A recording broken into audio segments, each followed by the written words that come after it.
আচ্ছা, গোবিন্দ দেখুন ভালোবাসা বা প্রেমের মহিমা কি, প্রিয়তাকে কিভাবে আচ্ছাদন করেছেন। কলিযুগ পাবন অবতার, পরম প্রেমময়, প্রেম পরতত্ত্ব সীমা,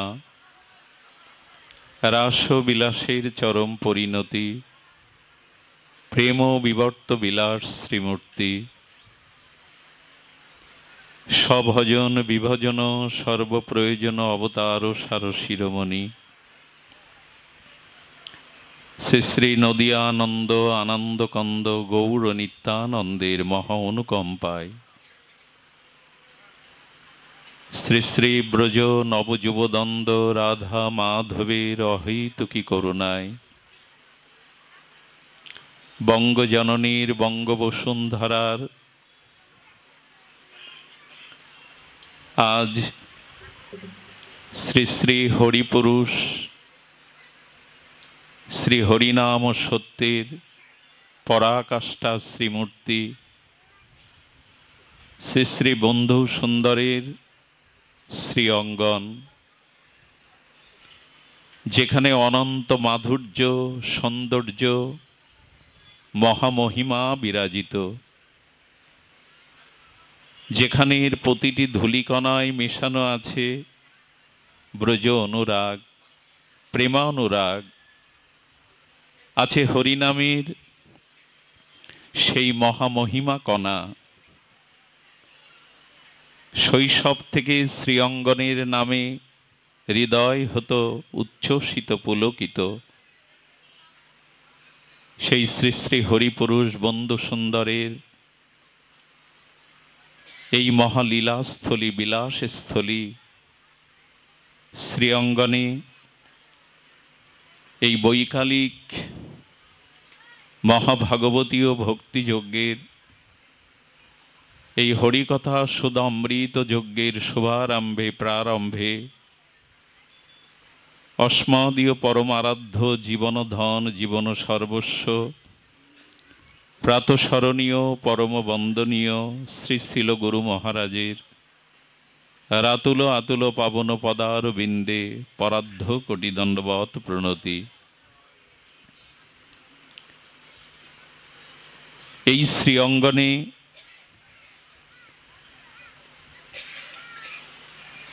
মহাভাগবত গঙ্গান্তরী আমাদের গৌড়ীয় এই সম্প্রদায়ের অধিদেবতা শ্রীমান মহাপ্রভুকে, নিতাই চাঁদকে, প্রেমধর্মকে যেভাবে অঙ্কিত করেছেন,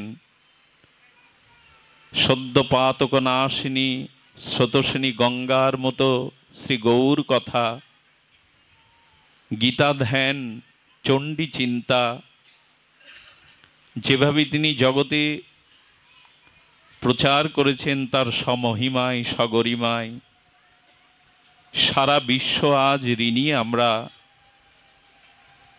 শ্রীমান শ্রী মহানম্রত ব্রহ্মচারী ভগবত গঙ্গোত্তরীর চরণে। মহেন্দ্রজির শ্রীপাদ পদ্মের যে অখণ্ড হরিনাম, আমি বলবো শুধু এশিয়ায় নয়, সারা বিশ্বের মধ্যে এই ফরিদপুর অঞ্চল ধন্য, ফরিদপুর বাসী ধন্য। সমগ্র বিশ্বব্যাপী অখণ্ড হরিনাম সংকীর্তন একমাত্র এই শ্রী অঙ্গনের মাটিতেই উচ্চারিত হয়ে চলেছে বিশ্ব কল্যাণে, মানব কল্যাণে। পৃথিবীর ইতিহাসে এক অনবদ্য অবদান শ্রী অঙ্গনের, যা সারা পৃথিবীতে নাই। যদি বলেন ব্যাসপীঠে বসে স্থানের মহিমা প্রশংসা করছি, নয়, সমগ্র বিশ্ব ব্রহ্মাণ্ডে যা দ্বিতীয় নাই, সেই অদ্বিতীয় অনবদ্য অবদান শ্রী হরিনামের জন্য সাধুরা জীবন দিয়েছেন। এখানে শ্রী হরিনামের জন্য এখানে অকাতরে তারা প্রাণকে উৎসর্গ করেছেন। এটি সারা বিশ্বের হরিনাম প্রচারের মহা অনবদ্য একটি অবদান। বন্ধু সুন্দর সমগ্র জগৎবাসীকে জানিয়েছিলেন, পৃথিবীর এই ভৌতিক উন্নতি প্রকৃত উন্নতি নয়। খণ্ড প্রলয়, মহাপ্রলয়ের আগে সংকেত দিচ্ছে। কিন্তু হরিনাম ধর্ম, প্রেম ধর্ম, শ্রী গৌর নিত্যানন্দের এই পতিত পাবন উদ্ধারণ লীলাতে কলিযুগ সংক্ষিপ্ত হয়ে এসেছে। ভেতরে ভেতরে, অন্তরে অন্তরে সত্যের মহাপ্রকাশের শুধু অপেক্ষা। ভয় করো না, প্রভু অভয় বাণী দিয়ে মা ভই বললেন, আমি আছি, ভয় পেও না, আমি আছি। সেই শ্রী অঙ্গনে হরিকথার আজকের যে ভাগবতীয় মহাযজ্ঞের এই শুভারম্ভে আমি স্মরণ করি, এই শ্রী অঙ্গনে যেসব নিবেদিত প্রাণ হয়ে ভজন সাধনের দ্বারা এখানে তাদের দেহ রক্ষা করে নিত্যলীলায় আর বন্ধু সুন্দরের নিত্য অনন্য লীলায় প্রবেশ করেছেন, তাদের স্মরণ করি, স্মরণ করি, বন্দনা প্রণাম নিবেদন করি। বর্তমান বিশ্ববরেণ্য আচার্য, যিনি জ্ঞান প্রজ্ঞায়, সাধনায়, প্রেমে, দানে, মহিমায়, প্রবচনে সারা বিশ্বের আর তিনি অনন্যজন, বর্তমান মহানাম সম্প্রদায়ের শ্রী অঙ্গনের যিনি মহাত্মা, সর্বাধ্যক্ষ, তার আতুল কমল চরণে সহস্রবার শতবার বন্দনাপূর্বক দণ্ডবত প্রণতি জ্ঞাপন করি। ইতিপূর্বে যিনি শুভ সূচনায় হরিকথার মহামহিমা বলেছেন, অপূর্ব তার বাচন ভঙ্গি, অনুভূতি। পৃথিবীকে কেন বদলাবে, নিজেকে বদলাও। নিজের স্বভাব সংস্কারের মধ্যে দিয়েই তুমি সুন্দর হও, জগৎ সুন্দর হয়ে উঠবে। সংক্ষিপ্ত সারাৎসার এই মহা অভিনব নবনবায়নমান চিরন্তন সিদ্ধান্ত মঞ্জুষা জানিয়েছেন। সমগ্র পৃথিবী আজ আমাদের প্রযুক্তির চরম উৎকর্ষতায় হাতের মুঠোয়, কিন্তু আমরা যেন অন্তর থেকে, অন্তর রাজ্য থেকে, অপর থেকে বহু দূরে সরে যাচ্ছি। অভূতপূর্ব বন্ধু সুন্দরের আশ্বাস বাণী দিয়ে তিনি পরিসমাপ্তি করেছেন, ভয় নাই। জগৎ যদি মহাপ্রলয় বন্যায় ভেসে যায়, তবে ফরিদপুরের হাঁটু জল কথাটা বড় অভিনব, কারণ এখানে তার কৃপা সাধনা, মহামহিমা, লীলা বিলাস নিত্য নিরন্তর অবিচ্ছিন্ন তৈল ধারার ন্যায় চলছে। তো সেই শ্রী অঙ্গনের ধুলি অঙ্গে মাখা এবং এই শ্রী অঙ্গনের ব্যাসপীঠে হরিকথা বলার মহা সৌভাগ্য প্রাপ্ত হওয়া, এই জীবনের, এই ক্ষুদ্রতর জীবনের এই কীটাণুর কীটের বড় প্রাপ্তি, বড় পাওয়া।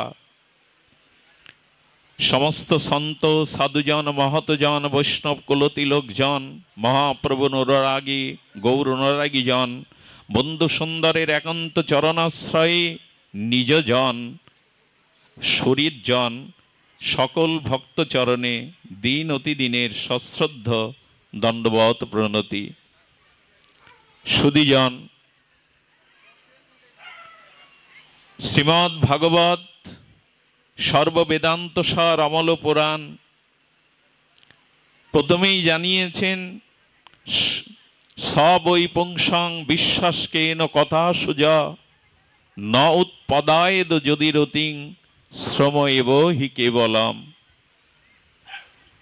ভাগবত মহাপুরাণ জানিয়েছেন, দান ধ্যান পূর্ণকৃত রাশি, সৌভাগ্য সুকৃতি, যাগ যজ্ঞ জন্ম জন্মান্তরের যদি আমাদের সঞ্চিতও থাকে, তবু সেই সঞ্চিত দান ধ্যান যাগ যজ্ঞ পূর্ণকৃত রাশি শ্রী ভগবান সেই দিনই গ্রহণ করবেন, যেদিন শ্রী ভগবানের নাম রূপ লীলা মাধুর্য কথায় আমাদের রুচি হবে, অভিরুচি হবে।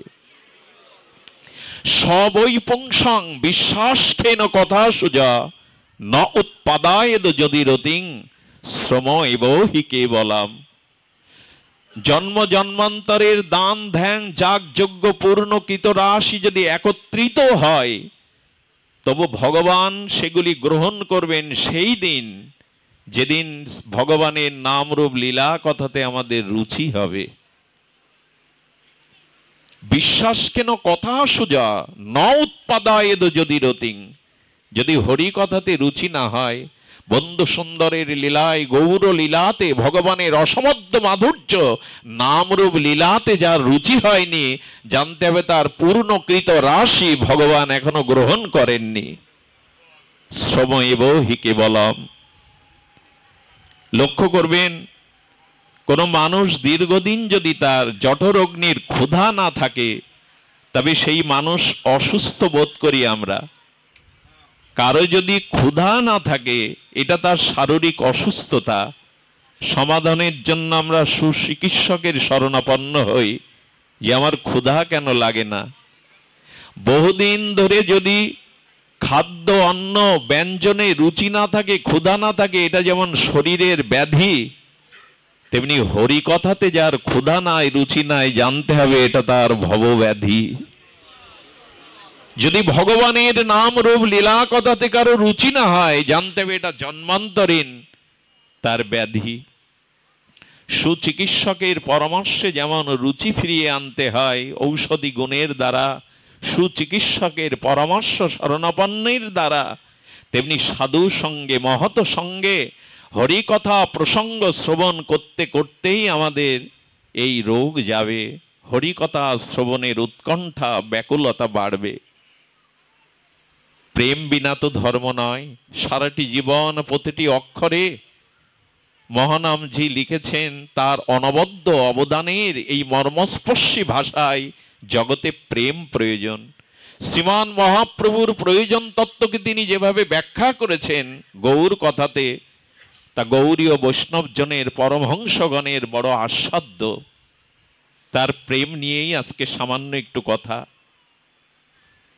এই যে ভগবত প্রেম, যেটি আমাদের প্রয়োজন তত্ত্ব, আজ এই প্রয়োজন তত্ত্ব, এই প্রেমের সামান্য একটু আলোকপাত।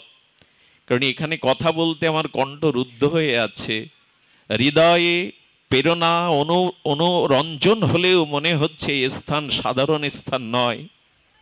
এখানে বন্ধু সুন্দর, এখানে পরম মহেন্দ্রজি, ডক্টর মহানম্রত ব্রহ্মচারী, কান্তিবন্য ব্রহ্মচারীর মতো মহাত্মাগণ, জগৎ বিদিত, জগৎ পবিত্র কারিগণ এই স্থানে হরিকথা প্রবচন করেন। এখানে তাদের ভজনস্থলী। জানি না কোন জন্মের কোন প্রসন্ন শ্রী গুরু কৃপায় সন্তুষ্টে এই স্থানে আসবার, এখানে ধুলি মাখবার, হরিকথা শ্রবণ কীর্তনের আমরা সৌভাগ্য পেয়েছি। আসুন আমরা এই প্রয়োজন তত্ত্ব নিয়ে সামান্য একটু আস্বাদনে জানাই। প্রেম কাকে বলে? প্রেমের সংজ্ঞা যেভাবে শাস্ত্রকারগণ, মহাত্মাগণ আমাদের ভাগবত গঙ্গন্তরী জানিয়েছেন, ভাগবতের পরিভাষায় অনন্য মমতা, বিষ্ণু মমতা, প্রেম সঙ্গতা। শ্রী ভগবানের প্রতি অনন্য যে মমতা, অন্য বস্তুতে মমতার অভাব, একেই বলে প্রেম। শ্রী ভগবানের সৌন্দর্য, মাধুর্য, প্রিয়তায় যে অনন্য মমতা এবং সাংসারিক অনিত্য, ক্ষণভঙ্গুর, বিনাশশীল এই বস্তুর প্রতি মমতার একান্ত অভাব, তাকেই বলে প্রেম। আর এটি ভীষ্ম, উদ্ধব, প্রহ্লাদ, নারদ এই মহাপ্রেমিক প্রবরগণ এই সিদ্ধান্তই জানিয়েছেন। ভগবানের প্রতি অনন্য প্রেম, অনন্য মমতাই হলো প্রেম। এটা আমাদের জেগেছে কি? আমাদের জীবনে আমরা শ্রী ভগবানের প্রতি কতটুকু মমতা, কতটুকু আসক্তি আমাদের জন্মেছে, এটি সমীক্ষায় নিজের কাছে প্রশ্ন করতে হবে। দেখুন, মমতা তখনই জন্মায় যখন সম্বন্ধ, অভিধেয় আসে। আমি এই প্রসঙ্গে বলেছিলাম, কোনো বস্তুকে বরণ না করলে, কোনো বস্তুর প্রতি যদি আমি বরণ না করি, সেই বস্তুর জন্য আমার মমতা, কর্তব্য আর ত্যাগ, তিতিক্ষা জন্ম নেয় না। সাধারণত লক্ষ্য করবেন, একটি কন্যাকে মা গর্ভে ধারণ, পালন, পোষণ করে পিতা স্নেহ কণিকা দিয়ে এই মেয়েটাকে 18 বছর, 20 বছর প্রতিপালন করলো। আর জগতের কর্তব্যে যখন তাকে পাত্রস্থ করলো, কন্যা সম্প্রদান করলো, এই কন্যাটি পাত্রকে বর রূপে যখন দ্বিজ অগ্নি সাক্ষী করে বেদ মন্ত্রের দ্বারা বরণ করলো, এই বরণ করার সাথে সাথে তার 20 বা 18 বছরের এই পিতা মাতা তাদের স্নেহ মমতার থেকে সেই পতিকে বরণ করার জন্য এই মমতাকে শূন্য করে তিনি তখন পতির সুখ দুঃখকেই, পতির জীবনকেই অনন্য মমতা সেবার দ্বারা বরণ করে নিলেন। বরণ না করলে কারো জন্য ত্যাগ আসে না, তিতিক্ষা আসে না। আর যে বস্তুতে ত্যাগ নাই, তিতিক্ষা নাই, প্রিয়ের সুখের জন্য সসুখ বাসনা জলাঞ্জলি নাই, তাকে প্রেম বলে না। মেয়েটি সম্বন্ধ করেছে বলেই পিত্রালয়ের সম্বন্ধকে সে গৌণ করে যে পতিকে বরণ করলো, তার সুখ দুঃখকেই মুখ্য করলো। লক্ষ্য করবেন, 20 বছরের স্নেহ মমতা কর্তব্য প্রতিপালন, 1 মাস পরে কন্যাটি যদি পিত্রালয়ে আসে, নিজের মাকেই বলতে শোনা যায়, আমি থাকতে পারবো না, কারণ পতিগৃহে আমার কর্তব্য আছে। বরণ না করলে কারো প্রতি মমতা জন্মায়, দায়িত্ববোধ আসে। তেমনি করে শ্রীগুরু পাদপদ্ম চরণাশ্রয়ের সাথে সাথে শ্রী ভগবানকে আত্মনিবেদনের দ্বারা যেদিন বরণ করতে পারবো, সেই দিন আমার জীবনে কর্তব্য আসবে, মমতা আসবে, দায়িত্ব আসবে। এটাকেই আমাদের সম্বন্ধ বলেছেন। কোন বস্তুর সম্বন্ধের দ্বারা যদি বরণ করতে পারি, দাস হওয়া কি মুখের কথা? শ্রীমান মহাপ্রভু আমাদের স্বরূপ নির্ণয় প্রসঙ্গে বলেছেন, জীব নিত্য কৃষ্ণ দাস। এ কথা শুধু মৌখিক নয়, বাক্যের দ্বারা এই কথার যথার্থ রূপায়ণ আমাদের জীবনে আসবে না। দাস হওয়া মুখের কথা নয়। যাকে প্রভু রূপে স্বীকার করেছি, যার চরণে নিজেকে আত্ম উৎসর্গ আত্মনিবেদন করেছি, সেই প্রভুর একান্ত সুখের জন্য সর্বস্ব ত্যাগকেই বলে বরণ করা। সর্বস্ব ত্যাগকেই বলে তার সসুখ বাসনা বিসর্জন দিয়ে প্রিয়ের সুখময় সেবাময় তাৎপর্যই নিবেদিত হওয়াই হলো প্রভুকে স্বীকার করা, নিজেকে দাস রূপে স্বীকার করা। সুধীজন, দাসের কর্তব্য গোবিন্দ দাস মহাপ্রভু লীলাতে দেখিয়েছেন। প্রভুর চরণ সম্ভাষণের জন্য, প্রভু চরণ সেবার জন্য মধ্যাহ্ন ভোজনের পরে শ্রীমান মহাপ্রভু দরজায় যখন শায়িত, গোবিন্দ দাসের মনে হয়েছিল প্রভুকে লঙ্ঘন করলে, মর্যাদা লঙ্ঘন করলে অনন্তকাল নরকে বাস করতে হবে। গোবিন্দ দাস তিনি প্রকৃতই দাস উপলব্ধি করে বলেছিলেন, আমার সুখের জন্য, আমার প্রভুর সুখের জন্য যদি কোটি কল্পকাল নরক বাস করতে হয়, সেটাই শ্রেয়। কিন্তু নিজের সুখের জন্য যেন প্রভুর চরণ সুখ সেবা হতে আমি বঞ্চিত না হই। আপনারা জানেন, মহাপ্রভুকে লঙ্ঘন করে গোবিন্দ দাস প্রভুর চরণ সেবা করেছিলেন। প্রভু জানতে চেয়েছিলেন, গোবিন্দ সূর্য পশ্চিমে হেলে গেছে, সময় অতিবাহিত হয়ে গেছে, প্রসাদ পাবে না। বললেন, প্রভু দরজাতে এভাবে যদি তুমি শয়ন করো, বাইরে যাব কি করে? শ্রীমান মহাপ্রভু বললেন, যেভাবে ভেতরে প্রবেশ করেছিলে সেভাবেই তো বাইরে যেতে পারতে। প্রভু, ভেতরে প্রবেশ করেছিলাম তোমার চরণ সেবার জন্য, আর বাইরে যেতে হবে নিজের উদর পরিপূরণের জন্য। নিজের সসুখ বাসনার চিন্তা যেন এ দাসের কোনো জন্মেই না আসে। এই তো দাস, প্রভু সুখ সেবার জন্য নিজ সসুখ বাসনা ত্যাগ, এটাকেই বলে দাস হওয়া। মৌখিক আমরা পরিচয় দিয়ে আমরা কৃষ্ণ দাস, আমরা বন্ধু সুন্দরের দাস, আজও তার সুখের জন্য, তার সেবা সুখের জন্য কতটুকু আমরা নিবেদন করতে পেরেছি। তাই বললেন, অনন্ত মমতা দ্বারা। এই যে অনন্য মমতা, যদি কোনো বস্তুর প্রতি যদি মমতা না যায়, তাহলে তার প্রতি প্রিয়তা আসে না। আর যেখানে প্রিয়তা নেই, সেখানে মমতাও সৃষ্টি হয় না। তাই প্রেমের সংজ্ঞায় আমাদের জানিয়েছেন অনন্য মমতা। ভগবানের প্রতি এই মমতা সেদিনই যাবে যেদিন এই অনিত্যম অসুকম সংসারের অসারতা, সংসারের অনিত্যতা আমি উপলব্ধি করতে পারবো। আপনারা অপরাধ নেবেন না। 19 আমরা দেখেছি, এই করোনা কোভিড আসার পরে দেখেছিলাম এই জগতের প্রেম, জগতের ভালোবাসা কত ক্ষুণ্ণ। আপনাদের মনে পড়ে? মনে আমাদের আর পড়েছে। লাশের সারি নিয়ে চিতার জন্য 12 ঘন্টা 24 ঘন্টা অপেক্ষা করতে হয়েছে। কেউ বা পোড়াতে না পারে শবদাহকে নদীর স্রোতে ভাসিয়ে দিয়েছেন। কখনো মৎস্য কুড়ি করে খেয়েছে হাঙের কুমির, কখনো শৃগাল কুকুরের ভক্ষ হয়েছে এই দেহ। অবাক হতে হয়, কোনো গ্রামে কোনো মানুষের মৃত লাশ 3 দিন ঘরে আবদ্ধ হয়েছিল, তাকে শবদাহ অন্ত্যেষ্টিক্রিয়া করার জন্য কোনো আপনজন পাওয়া যায়নি। বেশি দিনের কথা নয়। একথা ভুলে গেলে হবে না। জগতের মমতা, জগতের ক্ষণভঙ্গুরতা, এই জগতে প্রেম নাই। এই জগতে অনিত্য কাল কবলিত সংসারে প্রেম ভগবানের প্রতি হয়, ইষ্টের প্রতি হয়, শ্রী গুরুদেবের প্রতি, নামের প্রতি, ধামের প্রতি হয়। এই সংসারের যে প্রেম, সে প্রেমের দৃশ্য আমরা দেখেছি। কিছু মনে করবেন না, অনেক স্ত্রী তার স্বামীকে হাসপাতালে ভর্তি করে ভুল ঠিকানা দিয়ে এসছে যাতে লাশটা না নিতে হয়। অনেক সন্তান তার মাকে বন অরণ্যে রেখে চলে গেছে পলায়ন করে, করোনা হয়েছে বলে। এই তো জগৎ, এই তো সংসার। মানুষের লাশ যখন অন্ত্যেষ্টিক্রিয়ায় শ্মশানে যায়, তখন দেখবেন সকলে বাইরে চলে আসে। ঘর থেকে রাস্তায় নেমে এসে ওই শবদাহকে অনেকেই নমস্কার করে, প্রণাম করে। কেন জানেন?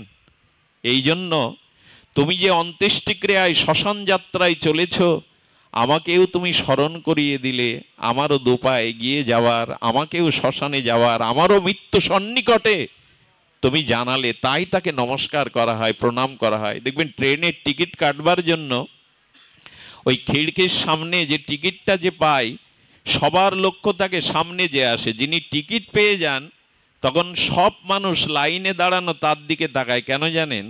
ওই মানুষটা টিকিট পেয়ে চলে গেল মানে আমি দুপা এগিয়ে যেতে পারলাম। অন্যের মৃত্যু দেখলেই মনে হয় আমিও মৃত্যুর কাছাকাছি এগিয়ে গেলাম। এই জন্য এই জগতের যে সম্বন্ধ, একটি রোগ এসে জগৎকে জানিয়ে গেল এইখানের মায়া, এখানের মমতা, এখানের কর্তব্য কত ক্ষণভঙ্গুর।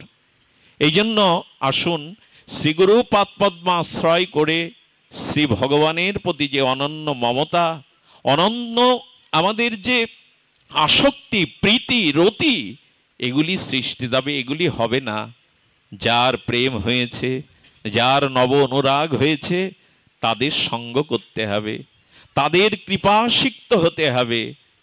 ভক্ত সঙ্গের মাধ্যমেই, অনুরাগীর সঙ্গের মাধ্যমেই, প্রেমিক প্রবরের সঙ্গের মাধ্যমেই, স্বজাতীয় সয় শুদ্ধ প্রেমিক ভক্তের সঙ্গের মাধ্যমে, হরিকথা প্রসঙ্গের মাধ্যমে আমাদের এই প্রেম সঞ্চারিত হবে। মনে পড়ে সেই কথা, সমাগত গোধূলি গোবিন্দ, তাকে গোপীরা গোপীকৃত শ্লোকে যেভাবে বলেছেন, বারা পিড়াং নরববু বটু কর্ণায় কর্ণিকার। এটি অপূর্ব। গোপীদের চোখ দিয়ে সেই প্রেমিককে, প্রিয় প্রাণপ্রিয়কে দর্শন, আমরা ভগবানকে এই দৃষ্টিতে কি দেখি? বারহা পিড়াং। আপনারা জানেন শ্রী গোবিন্দের উপদর্শনে গোপীদের নব অনুরাগ, তাদের যে পূর্বারাগ, তাদের যে প্রীতি সঞ্চার, কবে আমাদের এমন হবে? ব্রজের গোপিকাদের এই অনুভূতি আমাদের নিতে হবে সাধু মুখে, মহৎ মুখে, প্রেমিকের মুখে। গোপীরা কি বলছেন, কিভাবে তাদের গোবিন্দ দর্শন হচ্ছেন? এই নব অনুরাগ, এই পূর্বারাগ যদি শ্রবণ করা যায়, তবে অমলপুরাণ ভাগবত বলছেন আমাদেরও গোবিন্দের এই অসমর্থ চরণে রতিমতি জন্মাবে। বারহা পীড়ম। আপনারা জানেন শ্রী গোবিন্দের মুকুটে ময়ূর পুচ্ছ শোভিত হচ্ছে।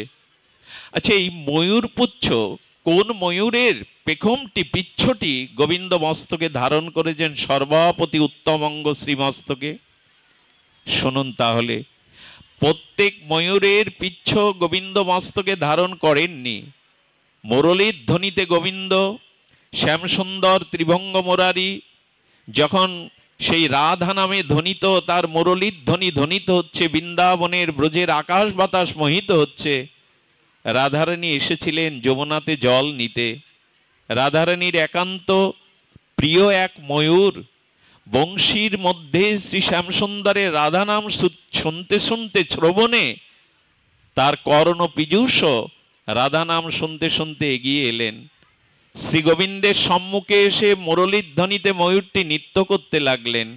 আর তার নৃত্যের সন্ধে শ্যামসুন্দর মুরলীর ধ্বনিতে এক অপূর্ব মনোরম দৃশ্য গোবিন্দের সম্মুখে ভেসে এলো। রাধারানীর প্রিয় এই ময়ূরটি নৃত্য করছে সেই রাধা রাধা নামে। শ্যামসুন্দর ময়ূরটিকে যত্ন করবে বলে যখন ধরতে যাচ্ছেন, ময়ূরটি দৌড়াতে দৌড়াতে দৌড়াতে রাধারানীর যমুনা পুলিনে যেখানে জল গাগরি ভরতে এসেছেন সেখানে উপস্থিত হলেন। আর রাধারানীর কাছে সম্মুখে এসেই গোবিন্দ রাধারানীকে দর্শন করেই আর বিমোহিত চক্ষে যখন চার চোখ দু চোখে মিলন হলো, ময়ূরটি আর রাধাময় হয়ে রাধার প্রিয়া সখীর যুগল দর্শন করে নৃত্য করতে লাগলেন। এই নৃত্য দর্শন করতে করতে আর এই বরাহপিরাং ময়ূরটির একটি পাখা গোবিন্দকে উপহার দিলেন। গোবিন্দ ধন্যাতি ধন্য করে ময়ূর পিচ্ছটি মস্তকে ধারণ করে বললেন, আজ তোমার কৃপায় প্রেমময়ীকে করুণাময়ীকে ব্রজেশ্বরীকে দর্শন করতে পারলাম। সকলের ময়ূর পিচ্ছটি তিনি মাথায় নেবেন না, রাধারানীর প্রিয় ময়ূরটি আজ রাধা নামে আর নৃত্য করতে করতে যে পেকমটি উপহার দিলেন গোবিন্দ সেটাই মস্তকে নিয়ে নিলেন। নরবর বপুহ, গোবিন্দকে এই চোখেই দেখছেন গোপীরা, বর্ণনা করছেন। ছিল সুখদেব এই পরমহংস শিরোমণি, তিনি অবাক করেছেন, কামাল করেছেন তার এই বর্ণনাতে। হ্যাঁ, কি বলছেন? নরবর বপু। আপনারা জানেন নটবর, এই নটবর দুই প্রকার। একটি হলো জানেন যারা নট নৃত্যাদি মঞ্চে অভিনয় করে, এরাও নিজেকে সিঙ্গার করে, এরাও নিজেকে সিঙ্গার করে মঞ্চে নাট্য অভিনয় দিয়ে নৃত্য গীতাদি করে, কিন্তু সেই সিঙ্গারটা হয় বিয়োগ সিঙ্গার। কিন্তু কেউ যখন বর বেশে নবপরিণীতা আর বধূকে বরণ করতে যায় তখন তার সিঙ্গারটা সংযোগ সিঙ্গার, সহজে সেই সিঙ্গার নষ্ট হয় না। আমার গোবিন্দ পীতবরণধারী হয়ে নর বপু হয়েছেন, এই জন্য তার সংযোগ বিয়োগ সিঙ্গার নয়, তার সিঙ্গার অনাদিকালের। যারা নরবপু হয়ে মঞ্চস্থ নিত্য গীতাদি করেন তাদের বিয়োগ সিঙ্গার হয়, দেখবেন নেমে আসলেই সিঙ্গার, তারা আবার সেই সিঙ্গার মুছে ফেলেন। কিন্তু নরবপু, এই নরবর বপু গোবিন্দের সিঙ্গার অসমর্থ মাধুর্য গোপীরা তা দর্শন করছেন। কর্ণায় কর্ণিকার, আচ্ছা কুসুম কর্ণে দিয়েছেন, কর্ণে গোবিন্দ কুসুম দিয়েছেন, বৈজয়ন্তী মালা তিনি গলে ধারণ করেছেন। আচার্যপাদ টিকাতে লিখছেন, দেখুন কুসুম বৃক্ষের চেতনা আছে, জগদীশচন্দ্র বসু প্রমাণ করেছেন বৃক্ষের অনুভূতি আছে, আছে নয় কি? তাদের ব্যথা অনুভূতি, তাদের অনুভূতি আছে, এটা জগদীশচন্দ্র বসু জগতে প্রমাণ করেছেন। আচ্ছা ফুল তুলতে গেলে সোনা একটা আঘাত লাগে কিনা? ফুলের বৃন্ত থেকে ফুলটা নিতে গেলে আঘাত লাগে কিনা? তো সেটি তো হিংসা, বলে না গো, পরম মনোহর সুন্দরকে মালা পরাবার জন্য আজ প্রকৃতি নিজেই আর পুষ্পিত কুসুমে ফুলে ফলে পল্লবিত হয়েছেন। নিজের কোনো শেটের বাগানের ফুল কেউ এনে যদি তার প্রিয়ার খোপায় দিয়ে দেয় এটা হিংসা হতে পারে, কিন্তু প্রকৃতি জাত কুসুমগুলি যখন কেউ গোবিন্দের জন্য মালা করে, বন্ধু সুন্দরের জন্য মালা করে আনে, সেটা হিংসা নয়, সেটাকেই বলেছে প্রেম। এই জন্য আজকে কর্ণায় ও কর্ণিকারও, সেই কর্ণের অপরূপ শোভা বৈজয়ন্তী চ মালাম, রন্ধান বিনুর অধর সুধায়া পুরয়ান গোপবিন্দই। আর তার অধুর সুধার সেই মুরলীর ধ্বনিতে শ্যাম মনোহরের মোহিত, তারা সেই অধুর সুধার জন্য গোপীগণ বড় ব্যাকুল। কথাটি এই জন্য এসেছে, জগতের সৌন্দর্য সৌন্দর্য নয়, প্রিয় পরমের সৌন্দর্যকে, প্রিয় পরমের অসমদ্য মাধুর্যকে কবে প্রেম নয়নে শ্রী গুরু প্রদত্ত সেই প্রেম নয়নে দেখে এমনি করে সর্বস্ব তাকে দিতে পারবো, সর্বস্ব তাকে অর্পণ করতে পারবো। এই প্রেমময়ের এই অসমদ্য মাধুর্য সৌন্দর্যের দিকে আমাদের দৃষ্টি কবে যাবে? সেই গোধূলি বেলায় বংশীর ধ্বনিতে গোপীগণ যমুনা পুলিনে এসে দাঁড়িয়েছেন, আর গোখুর উত্থিত ধুলিগুলো গোবিন্দের শ্রান্ত অঙ্গে যে ঘাম হয়েছে বিন্দু বিন্দু, সেই মুখবিন্দুতে গোখুর উত্থিত উচ্ছ্বসিত ব্রজের ধুলিকানা এসে মিশে গেছে। যেন প্রকৃতি আজ গোবিন্দকে নিজেই শৃঙ্গার করেছেন। তার কুন্তল বহ, তার এই কেশে বিন্দু বিন্দু ঘাম, আর সেই ঘর্মেতে বিন্দু বিন্দু শ্বেত ঘর্মে ব্রজের গোখুর উত্থিত ধুলিগুলি গিয়ে পরম শোভিত করে দিয়েছে। আর এই অপরূপ ব্রজ সুন্দরীগণ ততিগণ তারা নয়ন দিয়ে পান করছেন। আচ্ছা, পান করতে হয় কি দিয়ে? আমরা ভাগবতে শুনলাম পিবত ভাগবত, ভাগবত পান করো না। আমরা আহার করি, রসপান করি বদন দিয়ে, মুখ দিয়ে।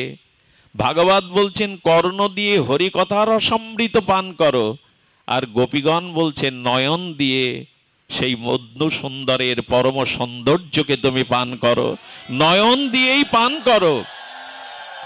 এই নয়ন যেন সর্বদা সেই রূপ মাধুর্যকে, বন্ধু সুন্দরের দিকে একটু প্রেম দৃষ্টি দিয়ে তাকবেন, নয়ন ফেরানো যাবে না। এই নয়ন আর অন্য রূপ আপনার কাছে অসার মনে হবে, সার শূন্য মনে হবে। এই জন্য এই নয়ন দিয়ে যদি সেই অপরূপ রূপের দিকে একবার কেউ চাইতে পারে, তো সেই রূপ মাধুর্যের আর এই জগতের রূপ ভালো লাগবে না। এমনি করেই তো প্রেম সঞ্চারিত হবে, এমনি করেই তো অনুরাগ রাগ জন্মাবে। সুধীবৃন্দ, দেখুন, এই প্রেম যদি একবার যদি শ্রীগুরু মহিমায়, ভাগবত প্রসঙ্গ মহিমায়, সাধু সঙ্গের মহিমায় মমতাটা শ্রী ভগবানের বন্ধু সুন্দরের চরণে আমরা একবার অর্পণ করতে পারি, জোর করে তো হয় না গো। প্রেম কখনই আসবে? তার নাম রূপ লীলা শ্রবণ করতে করতে করতে করতে গোস্বামীপাদ বলেন লোভাত, যদি লোভ জাগে আমারও এমন হয়। আচ্ছা, গোবিন্দ দেখুন ভালোবাসা বা প্রেমের মহিমা কি, প্রিয়তাকে কিভাবে আচ্ছাদন করেছেন। গোবিন্দ পীতম্বর ধারণ করেছেন, আর রাধারানী ধারণ করেছেন নীলম্বর। কারণ কি? গোবিন্দ পীতম্বর, পীতবরণ কাকে বলে? সুখ পাখি অর্থাৎ টিয়া পাখির যে পেখম দেখবেন, পেখমে যে রংটা, তাকে বলে পীতবরণ। গোবিন্দ রাধারানীর অঙ্গকান্তিটা, অনুরাগিনীর অঙ্গকান্তিটা ধারণ করবে বলে আর সেই পীতবরণ পরেছেন। রাধারানীও যেন শ্যামল সুন্দর গোবিন্দের সেই নীল বসনের দ্বারা যেন সেই শ্যামল সুন্দর নীল বসনের অনুভূতি আমার হৃদয়ে জাগে। এই তো ভালোবাসার লক্ষণ, এই তো প্রিয়তার লক্ষণ, এই তো অনন্য মমতার লক্ষণ। এ লক্ষণ ধারণ করেছেন। যদি প্রেমই বুঝতে হয়, অনুভব করতে হয়, ডক্টর মহানত ব্রহ্মচারী ভাগবত গঙ্গন্তরী বারবার ব্রজের দিকে তাকিয়েছেন। উদ্ধব সন্দেশের মতো অনন্য গ্রন্থ দিয়ে তিনি জগতে জানিয়েছেন, ওগো জগৎ জীব, ব্রজের দিকে দৃষ্টি দাও, গোপী প্রেমের দিকে দৃষ্টি দাও। এই প্রেম জগতে প্রকাশ না হলে আমরা অনুভবই করতে পারতাম না। উদ্ধব সন্দেশ আমাদের সামনে এমন করে রসময় শব্দ ব্রহ্মের, রসব্রহ্মের, অনিন্দ সুন্দরের গোপিকাদের যে প্রাণ ঢালা প্রীতি, এটা জগৎ অনুভব করতে পারত না যদি তিনি উদ্ধব সন্দেশ না জানাতেন। চলুন আমরা ব্রজের প্রীতি, অনন্য মমতার দৃষ্টান্ত নেই।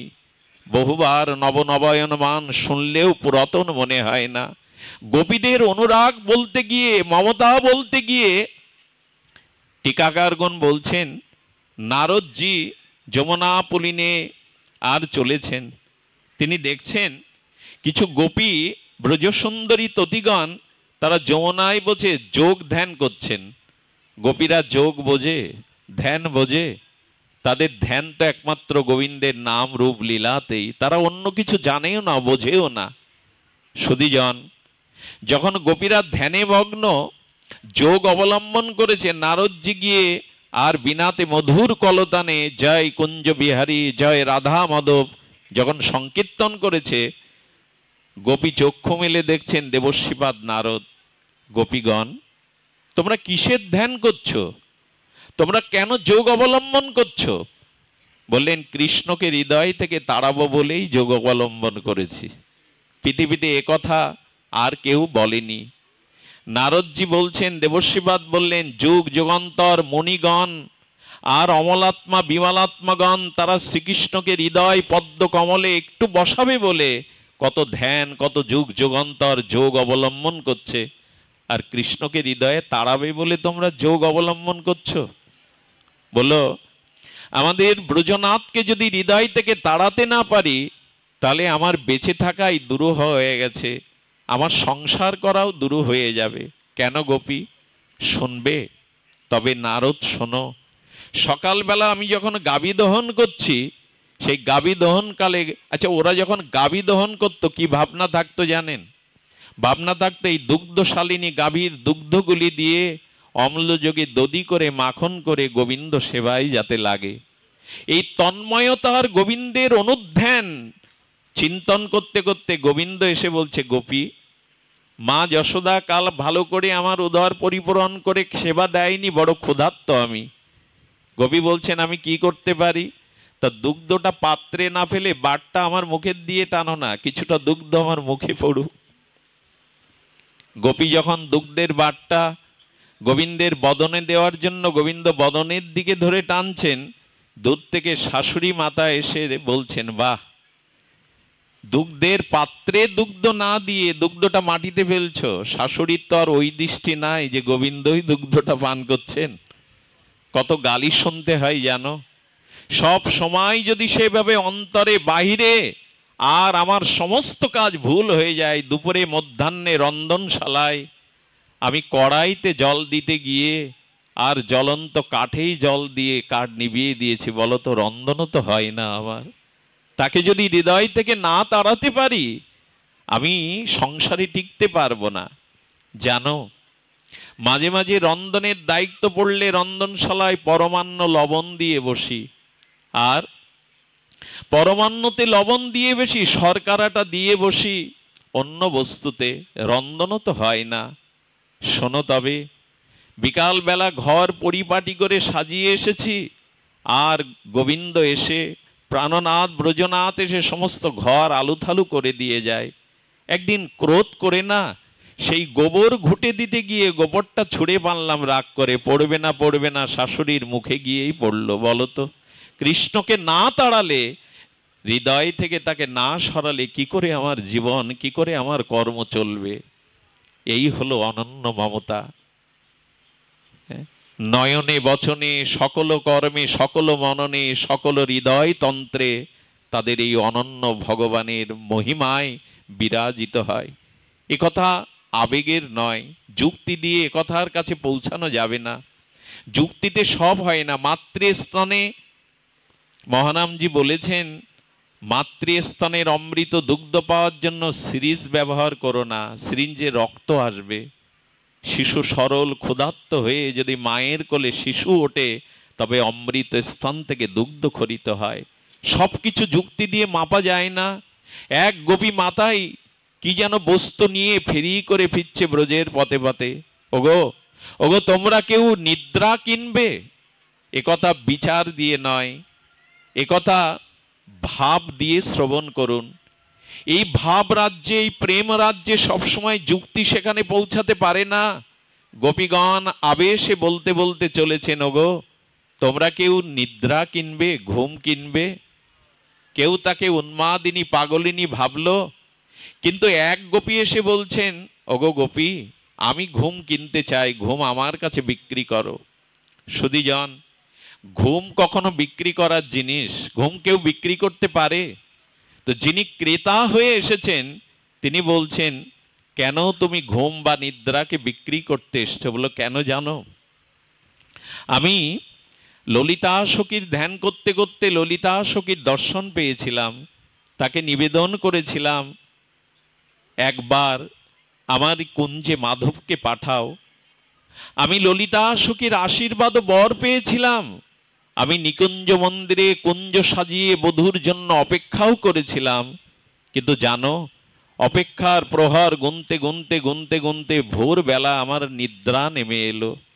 আর নিদ্রা যখন ভাঙলো, দেখলাম বিবাহাবরী সমাপ্ত, প্রায় সূর্যের কিরণ উদ্ভাসিত হয়েছে। দেখলাম আমার বধূ এসেছিল, কিন্তু আমার কুঞ্জ মন্দিরের দুয়ারে তার ধ্বজ অঙ্কুশ দিব্য চরণ চিহ্ন ধূলিকাতে অঙ্কিত হয়ে আছে। আমাকে ঘুমানো দেখে আমার বধূ কুঞ্জ হতে বিদায় নিয়েছে। সেই দিন থেকে প্রতিজ্ঞা করেছি, যদি ঘুমালে তাকে না পাই, দুয়ার হতে হারাতে হয়, আর কোনোদিনই ঘুমাবো না। সুধীজন, এই জন্য গোপী বলছে আমি নিদ্রাকে বিক্রি করতে এসছি, আর আমি ঘুমাবো না। আচ্ছা, তুমি কেন নিদ্রা কিনতে এসছো? তোমারও যা কারণ, আমারও একই কারণ। জানো, আমি ঘুমিয়ে ঘুমিয়ে শ্যামসুন্দরের গলে মালা পরাচ্ছিলাম, কিন্তু স্বপ্ন ভঙ্গর পরে দেখলাম শ্যামসুন্দর তো নাই। তাই সেদিন থেকে মনে করেছি, যদি জাগলেই তোমাকে হারাতে হয়, আর জাগবো না, ঘুমিয়ে ঘুমিয়ে তোমাকেই দেখব। আর আমি জাগবো না, ঘুমিয়ে ঘুমিয়ে আমি তোমাকেই দেখব। সুধীবৃন্দ, এই জন্য এই যে মমতা, এই যে শয়নে স্বপনে তার সুখের জন্য নিজের সর্বসুখ জলাঞ্জলি দেয়া, এই সর্বসুখ জলাঞ্জলি দেওয়ার মাধ্যমেই এই অনন্য মমতা গোপী প্রেমের শিক্ষা উদ্ধব সন্দেশে বারবার দিয়েছেন। ব্রজ সুন্দরীদের কাছে, গোপীদের কাছে অনন্য সেই মমতা, অনন্য সেই প্রেমের সংবাদ আর উদ্ধবজির দ্বারা মহানামজি জগতে প্রকাশ করেছেন। আসুন, এখানে কথা বলবার আমার ধৃষ্টতা কোথায়? এই নর্দমার নরকের কীট অভাজন, এখানে কথা বলবার মতো দুঃসাহস কোথায়? পাশে যারা বসে আছেন, এই প্রেমের লক্ষণ তখনই হবে কথাং বিনা রমহস্যং দ্রবতা চেতসা বিনা। যদি হরি নামে, হরি কথায় আমার লোম হর্ষণ না হয়, চোখের জলে আদৃত না হয়, হৃদয় নির্মল না হয়, তবে প্রেম এলো কি করে? আপনাদের মনে পড়ে, যদি কোনো মাতাজির কাছে তার প্রবাসী পুত্র পত্র লেখে, সেই পত্রটা মা পড়তে পারে না, নিরক্ষর, কোনো মাস্টার মশাইয়ের কাছে কি বলছেন, আমার খোকার চিঠিটা পড়ে দাও। চিঠি লিখেছে, মা প্রণাম নিও, তোমার মুখ দেখতে বড় ইচ্ছা করে, কেমন আছো মা? এই কথা মাস্টার যখন পড়ছেন, মা ঝরঝর করে কাঁদছেন। আচ্ছা, আপনাদের কাছে আমার যদি জিজ্ঞাসা আসে, মাস্টার মশাই কি চিঠি পড়তে পড়তে কাঁদছেন? কাঁদছেন না। মা কাঁদছে কেন? একই তো ভাষা। আসলে মায়ের অনন্য মমতা তার আত্মজ সন্তানের প্রতি, তাই সন্তানের প্রতিটা শব্দ মায়ের হৃদয়কে দ্রবীভূত করছে।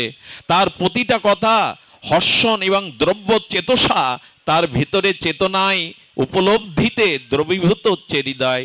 মা তুমি কেমন আছো, এই শব্দটাই মায়ের চোখে জল এনে দিচ্ছে। আমি বলি কি, সদ্গুরুর চরণাশ্রয় পূর্বক যখন সাধু সঙ্গে ভজন আসবে, ভজনের দ্বারা অনর্থ নিবৃত্তি হবে, অনর্থ নিবৃত্তির দ্বারা নিষ্ঠা, রুচি, আসক্তি, ভাব, ক্রমে প্রেম আসবে, অনন্য মমতা আসবে, তখনই তো এই লক্ষণ প্রকাশ হবে।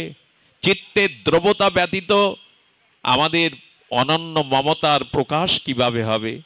হরি কথায়, হরি নামে আমাদের চিত্ত বিগলিত হয় কি?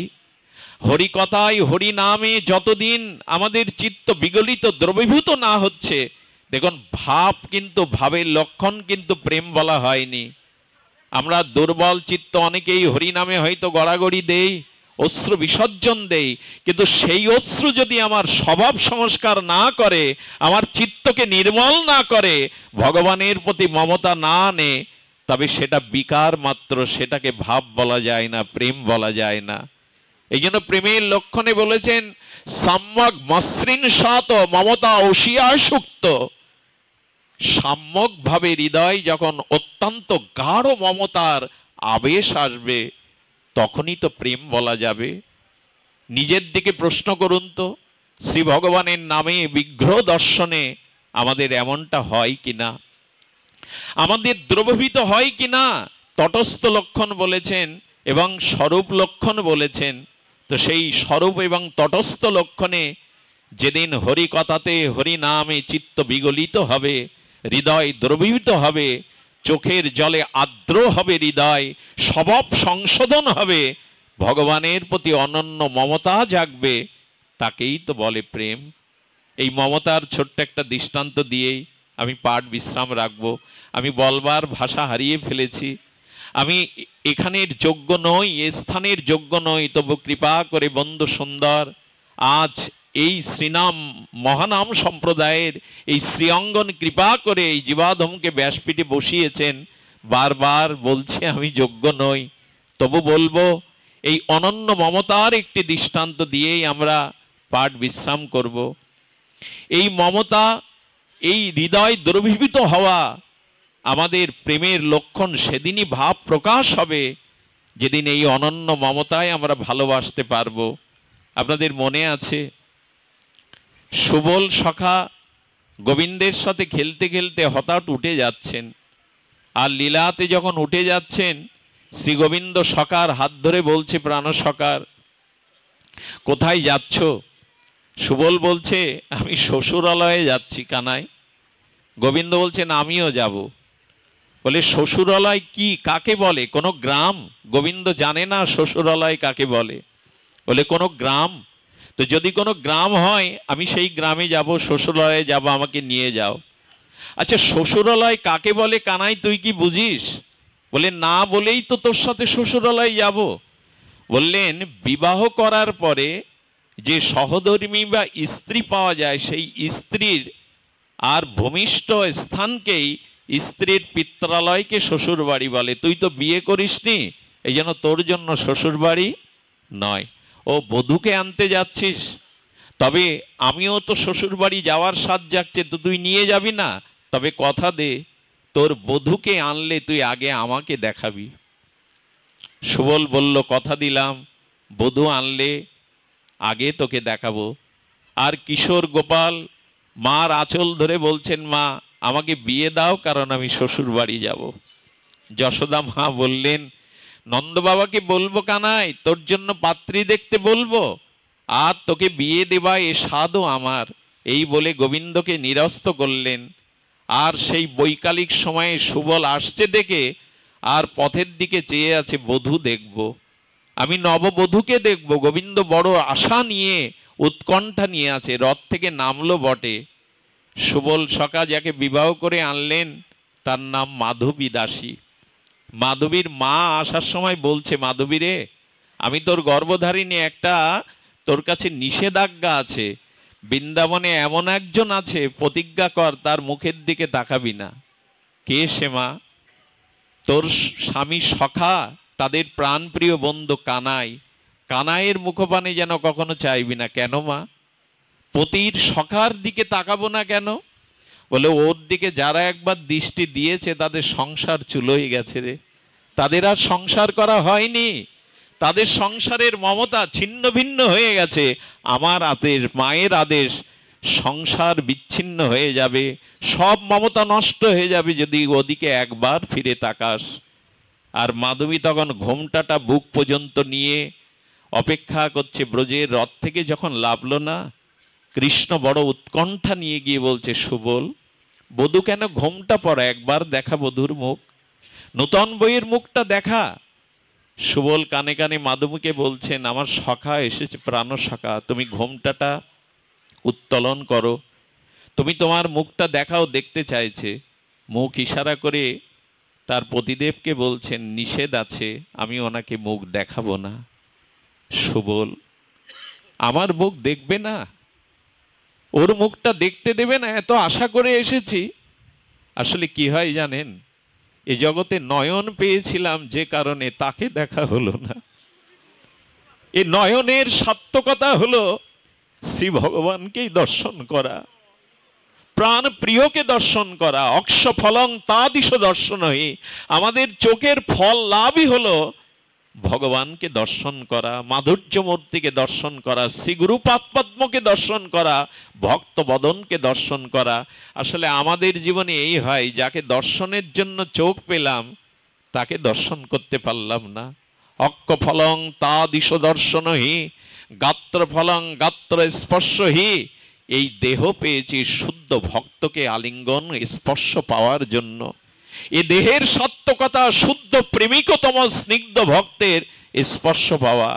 জিহ্বা ফলং তাদিশ কীর্তন হি, এ জিহ্বা পেয়েছি শুদ্ধ ভক্ত ভগবানের মহিমা কীর্তনের জন্য। এই জিহ্বার ফসলই ফল লাভই হলো, প্রাপ্তি হলো মুখ দর্শন করা। দুর্লভতা হি ভাগবত লোকে, আর শুদ্ধ ভাগবত ভক্তের সঙ্গ পাওয়াই তো দুর্লভ। মাধবী, মাধবী তুমি মুখ দেখাবে না আমায়? আমি তোমার পতুর একান্ত বন্ধু, পতির একান্ত অন্তরঙ্গ বন্ধু। বললেন না, আমি মুখ দেখাবো না। কৃষ্ণের চোখে জল এলো, আর কৃষ্ণ প্রতিজ্ঞা করে বললেন, আমিও প্রতিজ্ঞা করলাম একদিন তোমাকে অঝরে কাঁদতে হবে আমার মুখ দেখবার জন্য, একদিন তোমাকে ছটপট করতে হবে আমার বদন দর্শনের জন্য, সেদিন তুমিও আমাকে দেখতে পাবে না, আমি বলে দিলাম। ভগবানকে দেখতে হবে, চাইতে হবে তার মাধুর্যকে। আমি কিছুদিন আগে আঙিনায় এসে বন্ধু সন্ধ্যারের দিব্য সন্ধ্যা আরতি দর্শন করেছিলাম। কি মহিমাময়, কি প্রাণ ঢালা আরতি! এগুলি দর্শন করবার জন্যই তো চোখটাকে পেয়েছি। এর দুদিন বাদে এই মাধবী দাসীর কি দশা হলো জানেন? সকালে যখনই ঘুম ভাঙে তখনই কৃষ্ণের মহিমা, কৃষ্ণের অসমধ্য গুণগান। যেখানে যায়, যার কাছে যায়, ওগো কৃষ্ণ বদন যে দেখেনি তার দিনই শুরু হয়নি, ওগো কৃষ্ণ বদন যে দেখেনি তার জীবনই বৃথা।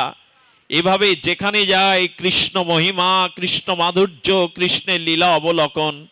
সবার কাছে আকাশে বাতাসে অন্তরিক্ষে কৃষ্ণের মহিমা মাধুর্য শুনতে শুনতে মাধবী বলল, এ কি ভুল করেছি আমি, তাকে দেখতে পাবো না? সমগ্র ব্রজের বৃক্ষ লতা পশু পাখি সকলেই তো তার দর্শন অভিলাষ করে। আজ তো বৃন্দাবনের শাখা পোশাকাগুলো কৈকর্যমায় তার চরণ পাওয়ার জন্য নিচের দিকে ধাবিত হয়ে আছে শাখা পোশাকা। শুধু আমি দেখতে পাবো না? মা আমাকে এমন প্রতিজ্ঞা কেন করালো? কি করেছে জানেন? সারাটি রাত্রি কেঁদেছে, হে শ্যাম সুন্দর, হে শ্যাম সুন্দর, আমি ভুল করেছি, অন্যায় করেছি, একবার বদন দেখাও। সারাটা রাত কেঁদেছে, সারাটা রাত চোখের জল ফেলেছে সেই ব্রজনাথকে, ব্রজ সুন্দরকে দেখবার জন্য। সকালে আবেশে প্রভাতে আর সাথীদের সাথে না গিয়ে, তার ব্রজবাসীদের সাথে না গিয়ে একাকী যমুনাতে গেছেন। সারা রাত ধরে যে গোবিন্দের দর্শনের জন্য কাঁদে, সারা রাত ধরে যে ব্যাকুল হয়, গোবিন্দের হৃদয় দ্রবীভূত হলো। আমি বলেছিলাম না, একদিন আমাকে দর্শনের জন্য তোমাকে কাঁদতে হবে, সহজে তুমি দেখতে পাবে না। যমুনায় যখন জল ভরছে জানেন, শ্যামসুন্দরের কথা মনে করতে করতে করতে করতে জল ভরে কলসিটা এত ভারী লাগছে, কলসিটা তুলতেই পাচ্ছে না। সুধীজন, কলসি যখন তুলতে পাচ্ছেন না, গোবিন্দ একাকী এসে যমুনা পুলিনে দাঁড়িয়েছেন। আমার কি মনে হয় জানেন? এই জগতে তার জন্য যারা প্রতীক্ষা করে, এ নয়ন যাদের জন্য পিপাসিত থাকে, শ্রী শ্যামসুন্দর তাদেরকে বঞ্চিত করতে পারেন না। শ্যামসুন্দর যমুনায় এসে দাঁড়িয়ে বলছে, কি গো, জলের ঘড়া তুলতে পারছ না, কলসি ঘাগর তুলতে পারছ না? গোবিন্দ কলসিটা তুলে দিতে গিয়ে এই ঘোমটাটা পড়ে গেল। শ্যামসুন্দরের, অবিরাম সুন্দরের মুখবদনে যখন নয়ন একবার গেল, ওই নয়ন দেখবার সাথে সাথে আর মাধবী মূর্ছিত হয়ে পড়ে গেল। ওই প্রেমময়ের সচ্চিদানন্দ রস ব্রহ্মের আনন্দের বদন দর্শন করে মাধবী মূর্ছিত হয়ে পড়ে গেল আবেশে। যখন অন্য সখীদের দ্বারা, সেবার দ্বারা তার চোখের দৃষ্টি খুলল, তার মূর্ছা গেল, তখন একটাই শব্দ, কাকে দেখলাম আমি? ওগো আর একবার দেখাও। এ প্রাণ বাঁচবে না, তোমরা একবার তাকে দেখাও, একবার সেই বদনকে দেখাও। একবার যার নয়ন মনে ওই রূপ ধরেছে, আর কোনো কিছু তার কাছে প্রিয় লাগে না। বারবার কাঁদছে। সবাই বললেন, কিরে, তাকে তো দেখা দিসনি, আজ তাক দেখার জন্যই এত ব্যাকুল হলি?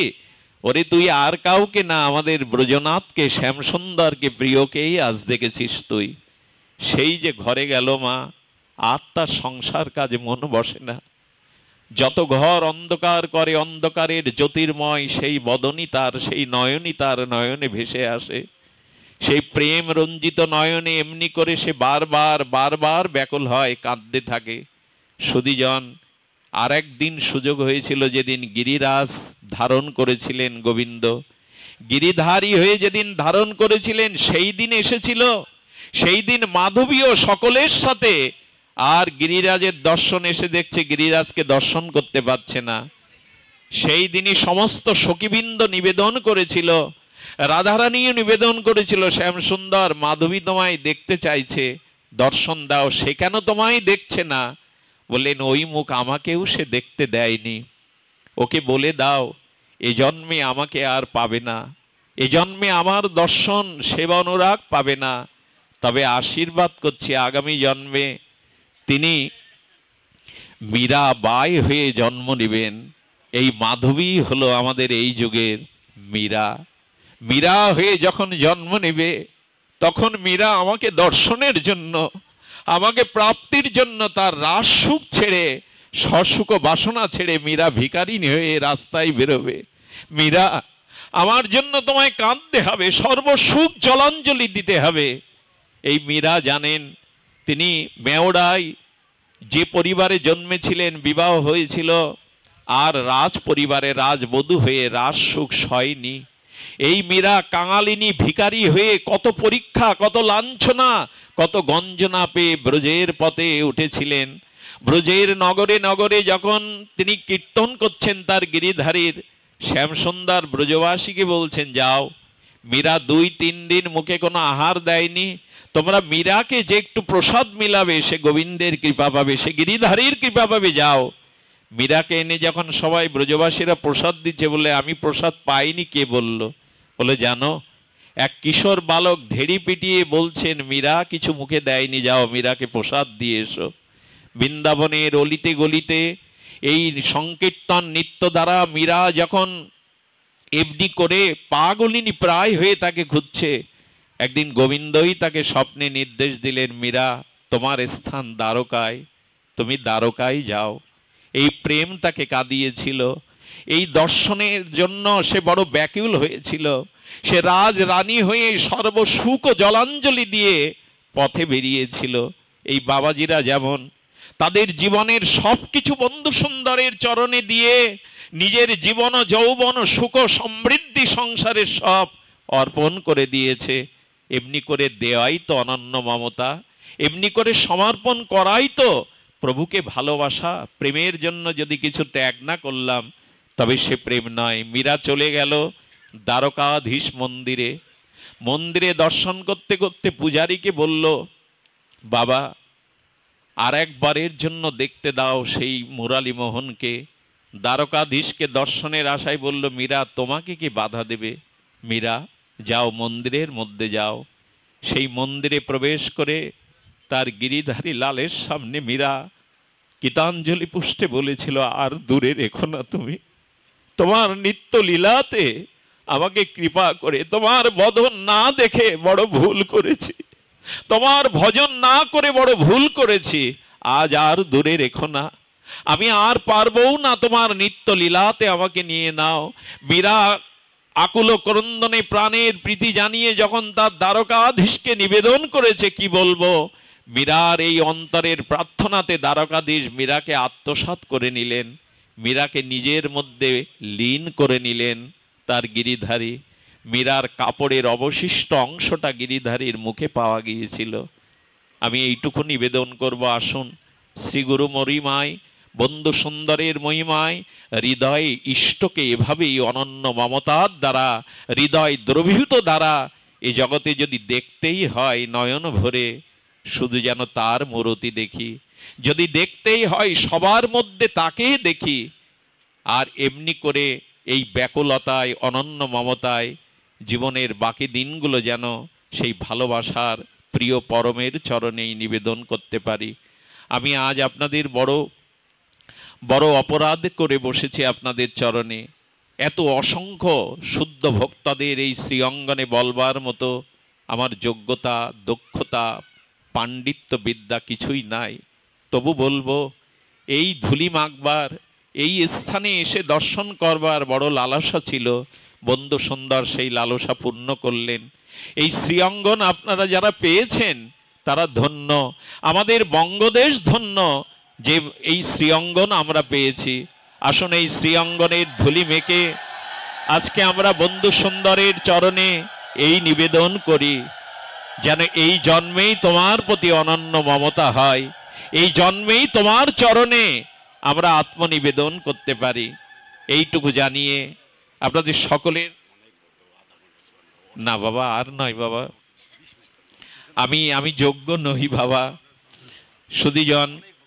সুধীজন যেহেতু এরপরে মাঙ্গলিক কর্মাদি আছে, শ্রীঅঙ্গনের যে নিত্য নৈমিত্তিক কর্ম আছে সেগুলি আছে। সুধীবন্ধ ভক্ত অনুরোধ করছেন, আমি এইটুকু বলি, আসুন আমাদের অনুরাগ জন্মাক, আমাদের এই প্রীতি অনুরাগে এই অনুরাগ জন্মায়। কারণ তিনি বলেছেন, আমি আছি তোমাদের ভয় নাই।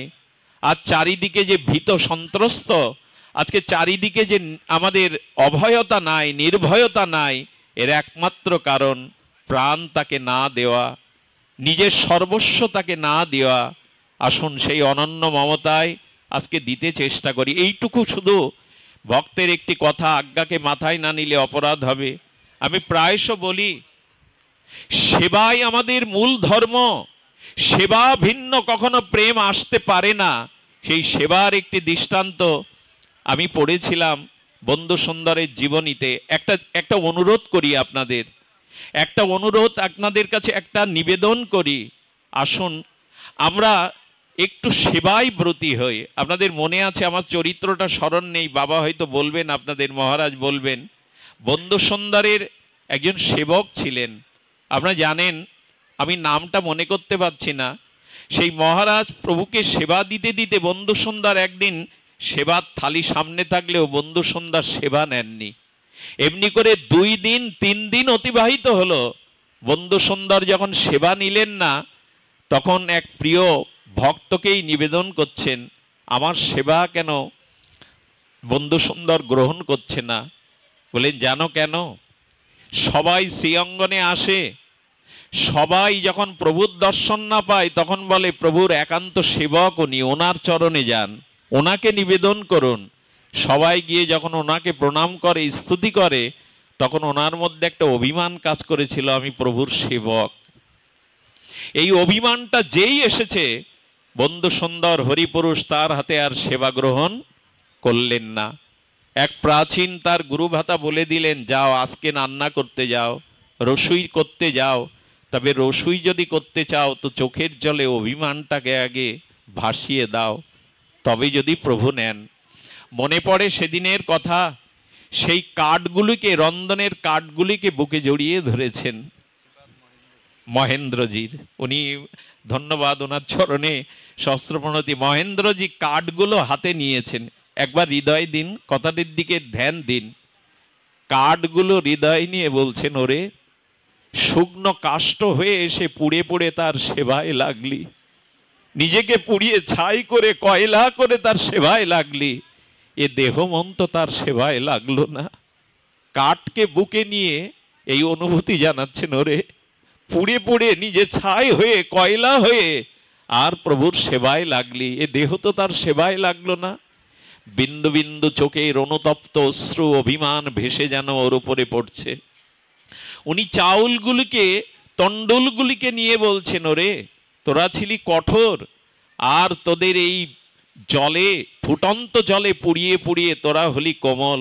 কই বন্ধু সুন্দরের সেবাতে আমার হৃদয় তো আজও কোমল হলো না, আমার হৃদয় তো আজও শুদ্ধ হলো না চালগুলিকে নিয়ে। এই জন্য ভগবানের রান্না, বৈষ্ণব সেবা যারা করেন, আমাদের এক মহাত্মা বলছেন, যে পারে কাঁদতে সে যেন যায় প্রভুর রান্না করতে। রন্ধনটা, সেবাটা অনুরাগে হয়। আমি অযোগ্যা। শ্রী গোবিন্দের চরণ ব্রজধুলিতে যখন পড়তো না রাধারানীর অঙ্গে, ওই যে গোধূলি বেলায় তপ্ত ব্রজধুলির ওপরে শ্রী গোবিন্দের চরণ পড়লে রাধারানীর গায়ে লাল হয়ে উঠত। তিনি বিশাখাকে, ললিতাকে বললেন, রাধা জন্ম আমার বৃথা হলো। ললিতা, আজ যদি পদ্ম হয়ে জন্মাতে পারতাম, প্রভু যেখানে যেখানে তার রাতুল চরণ বিন্যাস করছেন, ওখানে পদ্মের পাপড়ি হয়ে তার চরণটাকে ধারণ করতাম। এ রাধা ধর্ম ঝিক যে তার চরণের তাপকে প্রশমিত করতে পারছে না, এই তো সেবা। উনি চাউলগুলোকে চোখের জলে ভিজিয়ে নিলেন, জলগুলোকে বলছে আগুন দিয়ে তোমাকে তপ্ত করে ফুটিয়ে ফুটিয়ে তুমি প্রভুর সেবায় লাগলে, আমি কেবল সেবায় লাগলাম না। মহেন্দ্রজি এমনি করে প্রাণের অনুরাগে যখন রন্ধন করে বন্ধু সুন্দরের সম্মুখে দিয়েছেন, তখন প্রসন্ন বদনে প্রভু সেই প্রসাদ বদনে তুলে নিলেন। আমাদের যেন অভিমান না আসে, আমি সেবক, এই অভিমান যেন আমাদের মধ্যে না আসে। আর বন্ধু সুন্দরের সেই সত্য সুন্দরের পূজারী হতে বলেছিলেন। মনে পড়ে আমাদের এই 84 লক্ষ জীব নিচয়ের মধ্যে মনুষ্য শরীরটাকেই শ্রেষ্ঠ বলা হয়েছে, যা দেব দুর্লভ। আচ্ছা, দেবতারা যদি পুণ্যকর্মের দ্বারা, পূর্ণের দ্বারা, সুকৃতির দ্বারা মানুষ হওয়ার যোগ্য হতো, তাহলে তারা প্রার্থনা করতো না। দেবতারাও প্রার্থনা করে মুকুন্দ সেবার জন্যই দুর্লভ সর্বশ্রেষ্ঠ মনুষ্য তনু পাওয়া, কিন্তু দেবতারাও পায়নি। সেই 84 লক্ষ জীব নিচয়ের অন্যতম শ্রেষ্ঠ ভজনযোগ্য বিবেক প্রধান, জ্ঞান প্রধান এই দেহ পেয়ে আজ বন্ধু সুন্দরের সেবা হলো না, হরি নামে রুচি হলো না, তো আমাদের কি হবে? মনে আছে প্রভু জঙ্গল দিয়ে দিয়ে যাচ্ছেন, পেছনে একজন সেবক হঠাৎ করে একটা বুনো শূকর গো গো করতে করতে প্রভুর দিকে আসছেন। সেবক মনে করছে বনের শূকর বাঘের থেকে হিংস্র হয়, বন্ধু সুন্দরের চরণে এসে শূকরটা প্রণত হয়ে গেল। কি করছে জানেন? গো গো করে তার অনুভববেদ্য ভাষায় বন্ধু সুন্দরের চোখে বিন্দু বিন্দু চোখের জল ফেটছে শূকরটা। সেবক দূরে দাঁড়িয়ে দাঁড়িয়ে দেখছেন, আর প্রেমময় অপূর্ব রূপময় প্রভুর চরণকে শূকর চিনল, কিন্তু আমরা চিনলাম না। শূকরটা গো গো করে তার অনুভববেদ্য ভাষায় যেন কি নিবেদন করছে। প্রভু মস্তকে হাত বুলিয়ে দিলেন, কি যেন আশীর্বাদ করলেন, তা বোঝবার ভাষা আমাদের কোথায়? লীলাময়, লীলা করতে এসেছেন হরিপুরুষ রূপে। কিছু দূর চলে গেলে তার একান্ত সেবককে বলেছিলেন, ও কিছুদিন আশ্রিত হয়ে হরিনাম করেছিল, ভজন করেছিল, কিন্তু ভজনের মাঝে অনাথ এসে পর স্ত্রীর প্রতি ওর লালসা জাগিয়ে দেয়, আর মৃত্যুর সময় ওই চিন্তায় তার এই ভোগজনের কারণ। প্রভু আপনার চরণে কি বিড় করে বলল, গো গো করে কি নিবেদন করলো? কি নিবেদন করলো জানেন? প্রভু আর একবার সুযোগ দাও, আর একটিবার সুযোগ দাও। মনুষ্য জন্ম যদি এবার পায় আর ভুল করব না, আর ভজন থেকে বিপদে যাব না, আরেকটি বার সুযোগ দাও। এই জন্ম হারিয়ে বসলে আমরা আর পাবো না। এই দুর্লভ ভজনযোগ্য বিবেক প্রধান, জ্ঞান প্রধান মনুষ্য জন্মের সার্থকতা তার চরণ সেবার। আসুন আমরা আজ থেকে এই গোধূলি বেলায় এইটুকু প্রতিজ্ঞা করি। বাইরে তাকিয়ে দেখুন, পশ্চিম দিগন্তে আবির রঙে সূর্য অস্ত যাচ্ছে। ও যেন একটা বার্তা দিতে দিতে বলতে বলতে যাচ্ছে, আমি দিনমণি সারাদিন আলো প্রকাশ করে জগৎকে প্রকাশিত করে আমি অস্ত যাচ্ছি। তোমার জীবন সূর্যও তো অস্তগামী, কখন তোমার আয়ু সূর্য অস্ত যাবে তুমি জানো না। তাই তুমিও জগৎকে আলো ছড়াও। বন্ধু সুন্দরের বাণী, গৌর বাণী, হরি নামের আলোকে বিশ্বকে আলোকিত করো। এ দায়িত্ব তোমার, এ দায়িত্ব প্রভু তোমাকেই দিয়েছেন। তাই অস্তগামী সূর্যের দিকে তাকিয়ে এই শ্রী অঙ্গনের পবিত্র ধাম মহিমায় আমরা প্রতিজ্ঞা করি, প্রভু আর তোমাকে ভুলে থাকবো না, আর হরি নাম ছাড়া হয়ে থাকবো না। তস্মাৎ সর্বেষু কালেষু মামনুষ্যর, যেন তোমাকে স্মরণ করতে করতেই এ জীবন অতিবাহিত হয়।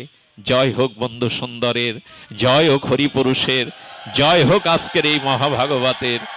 আমি ধন্যাতি ধন্য এই শ্রী অঙ্গনের প্রত্যেকটি ভক্তকে, মহাত্মাকে চরণে প্রণতি জানিয়ে আজকের মতো হরিকথার এখানেই পূর্ণ বিশ্রাম।